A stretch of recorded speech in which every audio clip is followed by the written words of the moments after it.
Anh ăn nướng cá đấy. Nướng cá. Ăn nào. Ăn thử xem anh vừa nướng xong này. Đây.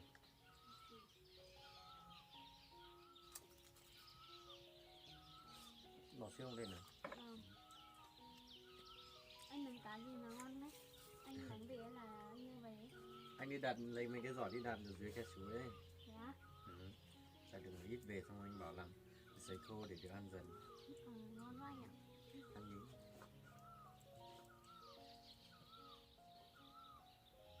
Này, cái này ngon này. Ăn. Anh tưởng không bấy được ấy, anh đi kiểm tra được một ít. Con suối dưới kia vừa mới bị nước lũ cuốn cho nên là không còn cá to nữa. Cá bé. Mà cá to mới nhiều thịt.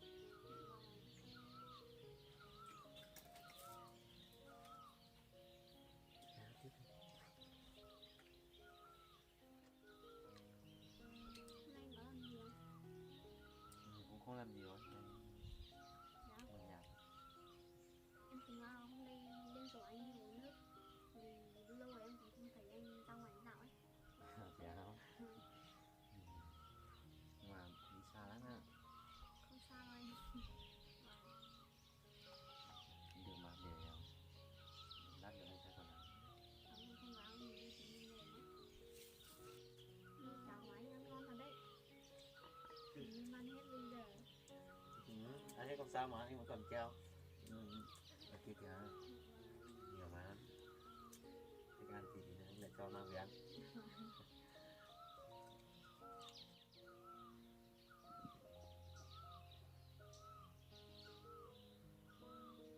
Đấy bà, ăn tiếp đi. Cái này mới giòn ngon này. Thế em ăn đấy. Anh đi rửa tay xong thay quần áo. Sợ về muộn tối.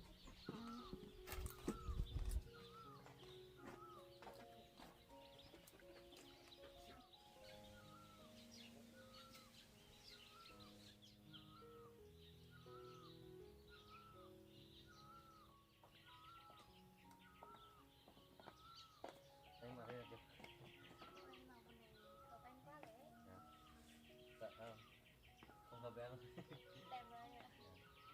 Thế nên mình làm kiểu gì nhỉ?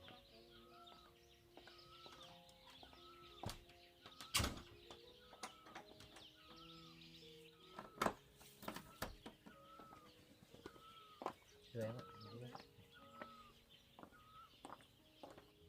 Mất ở nhà nhé. Ngoan nhá. Anh đi một lúc anh về nhá.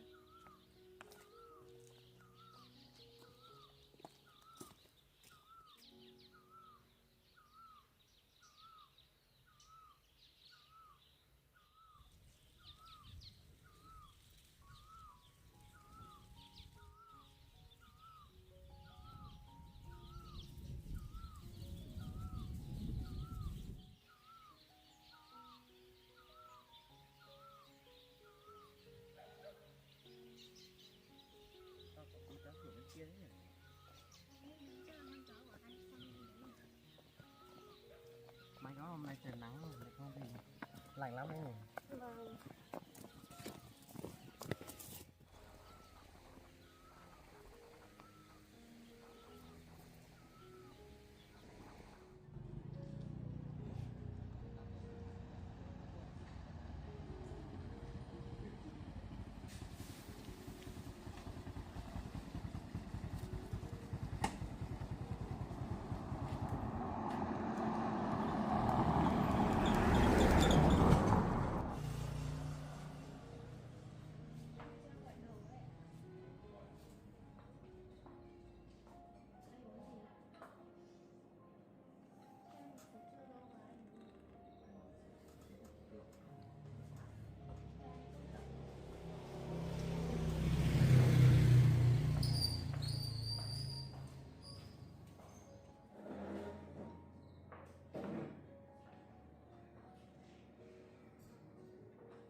tí đẹp thật nhỉ.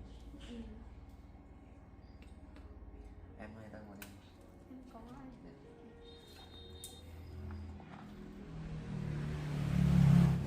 Mà mình quen nhau lâu thế này em chưa thấy bố mẹ anh ra thăm anh bao giờ. Anh có thể kể về cuộc sống của anh cho em biết không? Được mà. Dạ. Thực ra thì lúc đầu của anh cũng là người thôn quê thôi. Sau anh đi học xong lớn lên có công việc của anh là về nông nghiệp, rồi là bọn anh cũng mua được đất nhà ở dưới thành phố ấy. Rồi là bố mẹ anh với cùng anh cũng cố gắng lập được một công ty, rồi sau đó anh công ty bị phá sản ấy, rồi là bố mẹ vẫn sống ở dưới thành phố và anh chọn lại quê hương mà lúc đầu quê gốc của anh về sống thì bố mẹ cũng ít đến thăm, lâu lâu mới về thăm anh một lần thôi mà em không gặp. Dạ vâng. Mà chuyện tình cảm của anh ấy, nó biết làm sao mà như thế nào mà khiến anh bị lâu thế ấy? Thực ra thì cô ấy cũng là một đồng nghiệp làm cùng với công ty của anh. Để sau bạn ấy có tình cảm với nhau trong công ty ấy. Cho nên bạn cũng phát sinh tình cảm với nhau. Nhưng rồi đến lúc mà công ty bị phá sản thì cô ấy cũng chọn cách bỏ anh mà đi, rồi là vừa mất công ty xong lại vừa mất người yêu rồi, đấy là hiện tại anh bị đang làm đấy. Sao anh? Với anh là như vậy đó. Mà thôi anh ạ, quá khứ là mình cũng bỏ qua đi, mình bước tiếp cuộc sống của mình đi anh ạ. Tại vì anh cũng không muốn nhớ lại quá khứ đau buồn đó nữa. Nhưng mà anh ơi, Ừ. anh có thể với em là cho dù có chuyện gì xảy ra nữa anh không bỏ em. Mà tại sao em lại hỏi thế? Không sao anh ạ, em chỉ nói thế trước thôi ạ. Không, chắc chắn là có chuyện gì đó rồi. Nếu mà em không nói thì anh không thể chấp nhận lời. Thật ra thì em có một hôn ước được một người sát đặt từ nhỏ ấy, nhưng mà em lại không thích anh ấy. Em muốn có một tí tự do để mình tự lựa chọn đấy anh. À thế á? Vâng. Ừ. Này thì anh cũng không biết được, bởi vì này phải do xem bố mẹ em như thế nào cơ. Thật sự ra nếu mà như anh thì anh có thể quyết được anh là người đàn ông, nhưng đối với các em thì tuy nhiên thời buổi bây giờ cũng không thể ép buộc được rồi, nhưng phải xem phía bên kia họ là ai. Có thể họ là những người thân, người quen của bọn em thì có lẽ bố mẹ thích họ, hoặc là có thể do hai bên bố mẹ đã tạo cái hôn ước này từ lúc mà bọn em chưa.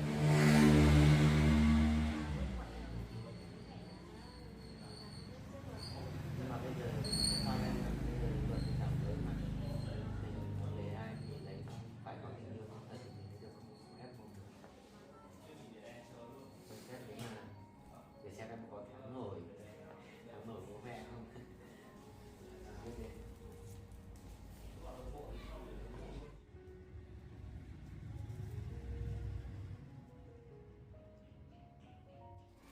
Em ở đây đợi anh lúc nhé. Dạ vâng.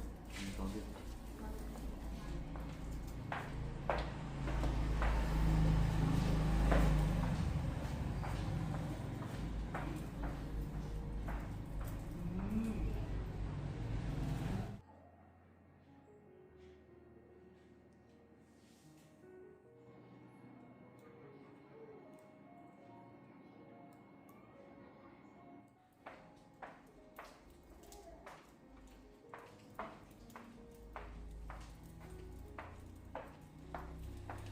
Nhiều báo bên em.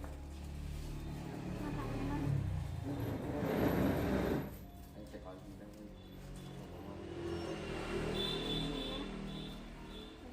Bên này thì tặng hoa cho em đấy. Không có gì đâu, bởi vì lần đầu tiên được đi xem đấy anh chẳng có quà gì để tặng em. Em chỉ mua hoa để tặng em rồi này. Thế là ngày gặp chị em.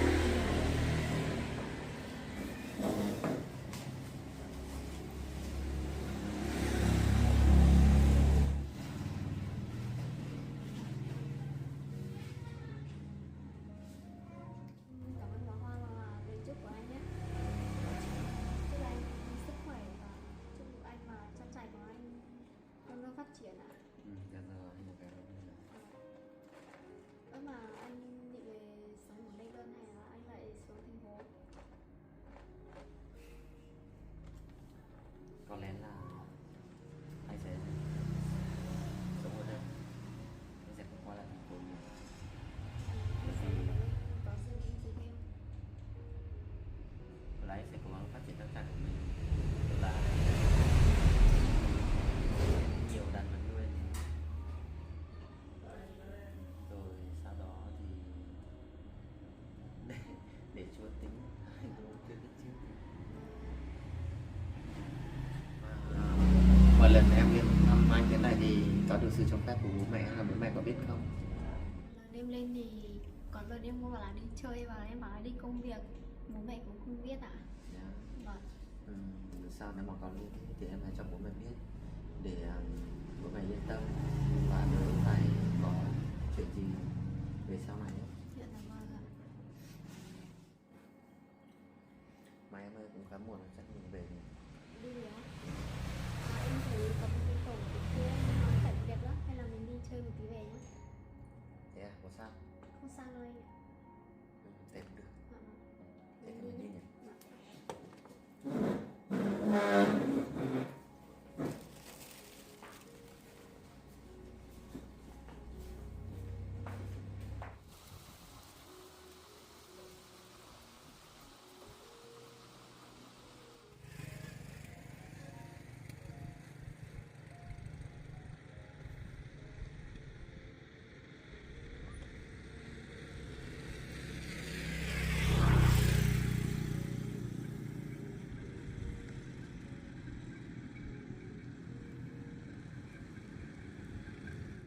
Góc ảnh nơi đây thật là trong lành em nhỉ?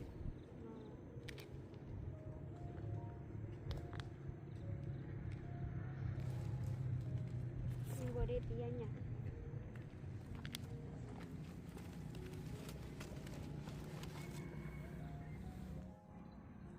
Anh ơi, anh nhớ lời dặn của em nhé.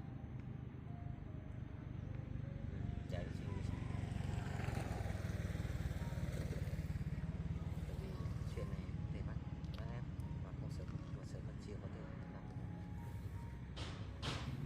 Giờ là anh thì được mà bố mẹ em lại không, anh chịu. Và nếu mà thật sự như vậy thì mình cũng chả biết.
Đi ra ngắm bờ sông tí nhỉ?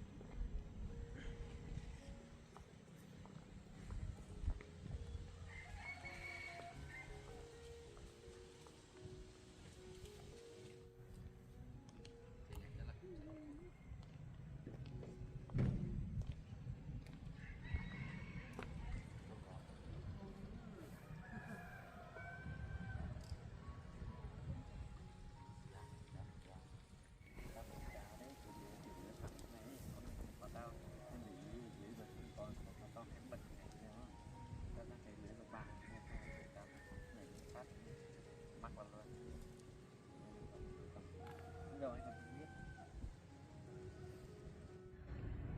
Thôi ngắm cảnh tầm này được rồi, mình đi về nhỉ? Biết tại sao anh chúng mình đi chơi tiếp nhé. Để xem nếu mà anh sắp xếp được thời gian thì mới đi được. Trời, trong phòng thì trong ngoài phía trên thì anh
phải cẩn thận nhá.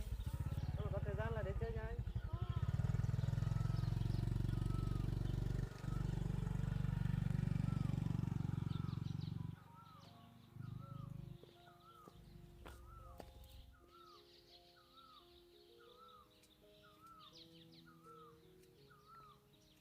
Bạn ơi, đợi chút.